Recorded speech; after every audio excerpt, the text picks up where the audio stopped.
सात जन्म में उनकी सरकार नहीं आएगी। ये अगर इस किसी भ्रम में कोई अधिकारी हो, कोई नेता हो, कोई आदमी हो कि सात जन्म में नहीं आएगी, ये मैं बता रहा हूं आपको, तो इस भ्रम में ना रहें, क्योंकि देश की जनता ने ये जान लिया है कि किसी प्रधानमंत्री के बेटे को, किसी मुख्यमंत्री के बेटे को ये देश चलाने का हक नहीं है।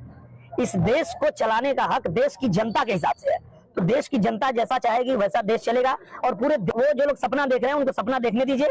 आप लोग एकदम निश्चिंत हो करके, मुझे लगता है कि उनके पार्टी की जो तुष्टीकरण वाली राजनीति है वो उससे पूरा देश जानता है, पूरा देश को पता है कि वो कैसी राजनीति करने वाले लोग हैं।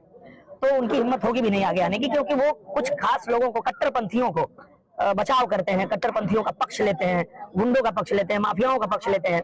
तो उनकी हिम्मत होगी भी नहीं आगे आने की। और मुझे लगता है कि इसी वजह से ये देश की जनता जो है, सात जन्म में उनकी सरकार नहीं आएगी। ये अगर इस किसी भ्रम में कोई अधिकारी हो, कोई नेता हो, कोई आदमी हो